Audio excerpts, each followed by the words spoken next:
Hello, everyone. Welcome to the Financial Advisors Want to Know podcast. I'm Catherine Tyndall, CPA here with Dominion. We're a firm specializing in tax work for financial advisor firms. Today, I have with me Lauren Hong. She started Out and About Communications back in 2013, and it's an agency dedicated to the financial services industry. Today, we're going to be talking about websites, and Lauren has some pretty good insights there. So welcome to the show, Lauren. Yeah, Catherine, thank you for having me. So this is actually a conversation I had with a client a week ago. He was talking about how annoyed he was with his website, and he was using kind of like a templated service for it. So I would love to hear your kind of general thoughts for people that are struggling with this and what they should be thinking about and paying attention to when it comes to their website. Oh my goodness. So where to even start? Websites are like they're big kahuna projects. They're not, it's like not a short thing to be able to put together like a really thoughtful website.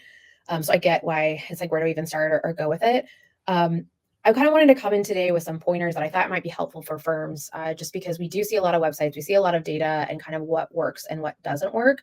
But maybe we just jump right into those. So it's kind of like high level because I get it. I think one of the things that firms see, that I see with firms, especially ones that are struggling and they feel like it's templated, is sometimes it just doesn't talk to their audience. It's not a reflection of who they are as a firm, visually, verbally, or frankly, it was just like, we got to stand this thing up really fast. And as a result, it's done really fast and it's not really it feels templated for kind of as you were saying earlier. So I think kind of a overarching message, if you're in the middle of a website redesign, if you're thinking about doing tweaks, if you're thinking to overhaul your website, is really, I think a takeaway is making sure that whatever you do, even with your sales efforts, because this is a sales tool too, is making sure that you're coming at your audience with a really informed point of view, because that is going to be what's going to help to really kind of stand out and make you different, so that when they go and they land on that site, your site, it's not sounding like everybody else's with the same old photos, older folks that are walking on the beach or a photo of a sailboat. Nothing against that. I get it. And it makes sense. But you go, how do I stand out? And what am I doing when someone lands on my site that they go, hey, I'm in the right spot, and they really get me. So yeah. That's great. And I think because this is something that my company is currently going through, and it's been really, really interesting. Like an approach that I've taken when thinking about the copy work for it is I'm not talking about me. I'm talking to them, and having the copy not be like, we're a CPA firm. It's no, like, who are you? I'm talking to you. Like you're a real person that's looking at this, that's reading this. What am I saying to you? So I think that's a great thing that you just emphasized with the, you really have to think through it like that. For, people that are considering changing their website, or it's not really an asset that's producing for them. Where do you think is the first place for them to start in crafting some of that messaging, or thinking about like how they're going to structure what's being said through there? Yeah. So there's, we pulled our data from our clients across the board. We work with a number of RAs, and probably no surprise, but the top visited page is homepage, second following with the team page. So one of the places, if you're just like, okay, we just need to get some quick changes or updates, is to put energy and a lot of love into your hero, which is that it's right when you land on a website, it's the first thing that people see. It's kind of like your oceanfront property. Someone should be able to land on there, get a feel for who you work with, what you do in a snapshot, so that it kind of it captures your difference. So I think that's one place to be able to hone in and really spend some energy and help to differentiate yourself in the market. And of course, your website homepage is another, if you want to kind of refine that, because it's really kind of a gateway to push people into other places within the website. So that's kind of a first, like if you're going to spend time on something, is spend time on that hero, make sure that homepage is reflective of who you are and who your audience is. So if you're going to do your generalist thing, and we're an RAA, we're fee only, we're fiduciary, you can have those things on there, but you're going to want to go that step further. So they go, okay, they really know me as, let's say your target market is a business owner. Maybe you talk about, sort of an exit planning push of it, or how you're able to help, businesses at different stages of their growth, or buy and sell, or you can kind of get into these nuances of what it's like to work with an advisor that really knows business owners. So that's one place to start. Yeah, and something we've been exploring, and I don't know if you have thoughts on this, but we've been exploring putting video on the homepage. Oh yeah, that really speaks to the client. Have you had anybody, approach doing video for their website, and have you seen any kind of benefit from that? Video is a great way to for folks just to kind of get a feel for who you are, your thinking, your approach. And it's a way to keep it simple too, because copy can get really long too. So yeah, video is something that we're definitely seeing as a big trend, and it's not always the like perfect polished video. sometimes there's a place for that, but there's also just a place for an authentic, like, jump behind the screen and start recording. So probably in your homepage, you're going to want something a little bit more polished, but there's still a place for that more kind of raw video as well. Nice. That's great. And for people that maybe they started somewhere else and then they come and find you because things aren't going well. What are some of the biggest mistakes that you see people making these days when it comes to how they're approaching their website or Yeah, it's a great places question. for improvement? Yeah. That kind of brings me to another point of like a takeaway for this idea of like really knowing your audience and coming out with a unique point of view. One of the mistakes that we often see is folks sometimes will come to us and they'll say, well, we want to be number one in Google when someone searches wealth management firm San Diego, for example. There's a lot of people that want to be in that spot.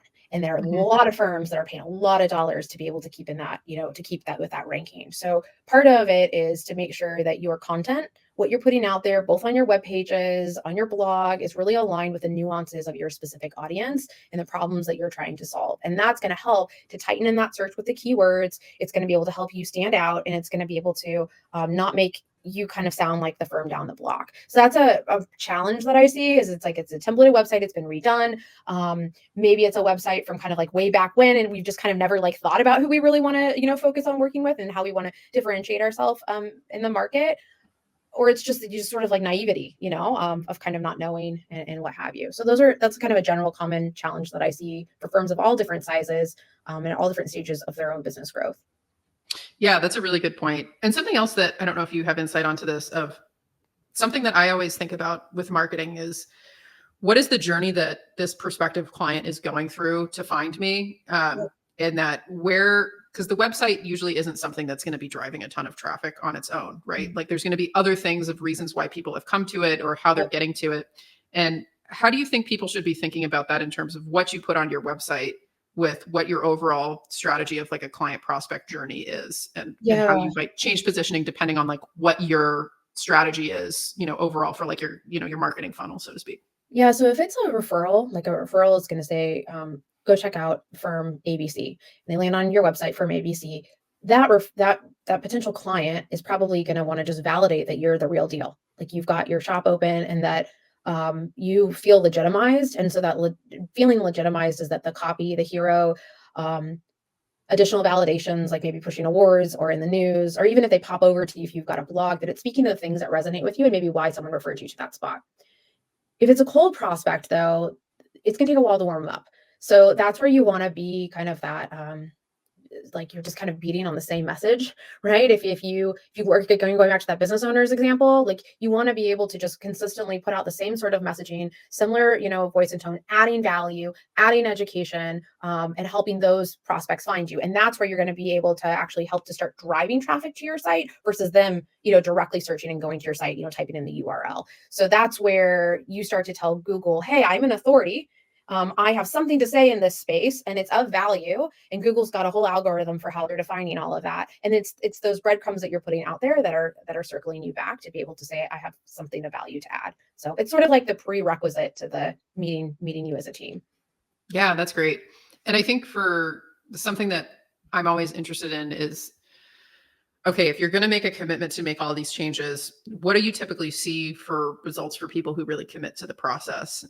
Like, what's a reasonable expectation of change? Just because Whew, you can think, yes. oh, well, I'm going to put all this effort into my website, and is it reasonable that I'm only getting 10 leads a month? Or is it more reasonable that I should be getting 100 leads a month? Like, what do you think people should keep in mind with, what are actual outcomes that you've been seeing for people who've Yep. put in this effort and maybe at the different stages of effort that people have? Like if they're doing blog posts for SEO or things like that, what's a reasonable expectation? So to not put the cart before the horse, if you're going to do a website redesign and get it all scrubbed down and looking good, that's going to take about a minimum of 6 months, on average 8 months, as long as a year potentially. Sometimes I see it a little bit longer, but usually a year is a cap in length for that. That's going to allow you to say, I'm showing up in the market how I want to be able to show up. It's not going to be we go live and you're going to be flooded with contacts, but it's going to be a reflection of how you want to show up in the market. When you start to do content marketing activity that is related to SEO, you have to really commit to it, and you've got to be able to do it at a high enough volume where you're not like shiny object of like, I'm dabbling in this and then I'm dabbling in that, and then we're going to push out this. You've got to really commit and have that regular drumbeat. And I'd say you're looking at it like a pretty steady 6 months of really like keeping that all running before you actually start to see things trickle in. And I'll say that those timelines speed up when you start to be known in your market. when you start to get really strategic about understanding how what keywords you want to focus on from just an SEO perspective. So then you can really like further tailor your efforts, and they kind of build. Like your efforts start to stack, so that you can speed up timelines. But that's kind of after you've done the legwork to be able to get there. All right, that's good to know, because I think for a lot of people, they're like, especially if if you need to really rehaul, or say you're early on and you're just kind of starting out with different online prospecting methods. If you think, oh, if I redesign the website, I'm going to start seeing some stuff, next month or the month after that. It's really more of a long-term commitment of, I'm planting seeds. This is going to take 6 months for the SEO. I have to make a commitment here. And that maybe I need to feed my funnel with other methods that are faster, like direct Mhm. outreach or just other things that you can do, but Yep. knowing that the website's going to be a core part of that, but it's just going to be a much longer time horizon. I think that's a good expectation. And honestly, for advisors, like this is a trust-based business, which is why referrals have historically, and I think a lot of businesses are really key for growth. But when you look at how many marketing qualified leads are coming in through digital, it's not always an A, B, C process or an A to Z. It can be all over the place. And the volume of marketing qualified leads is defined as good for all different, like some firms may say we just want one marketing qualified lead a quarter, and that's what we need right now. Others want a much higher volume. It just depends on kind of where they're at or what have you. But I've seen a range of leads come in from marketing qualified leads for one a week to they just sort of also drip in other ways where it's coming in through referrals or through other activities that we're doing on the side, events or what have you. So it really varies. Nice. And it seems like the more effort you put in, targeted, the Just more like you're going anything to get else. out. Yeah, Yep. it's a volume game. Well, this was great. So for people that are looking to get more information or connect with you, Lauren, where would you like people to get connected with you? Yeah, so I'd actually check out our website. It's outandaboutcommunications.com. We have an insights page that's got just like tons of resources, a lot of interviews with other firms, folks in the financial services space, best practices. So that's also a good spot if you're looking to do a little bit of a deeper dive and what have you. So Nice. That's great. Well, thank you so much for joining me on the show. And for people listening, those links will be all posted around however you interacted with this to get in touch. And thank you again for joining me. This was a really interesting conversation around, websites. And I think something that a lot of people it's a nagging thing that they want to deal with, but maybe don't know, the next steps of what they really need to do in order to move that forward in their business. So thank you yeah, for joining me. absolutely. Thank you for your time.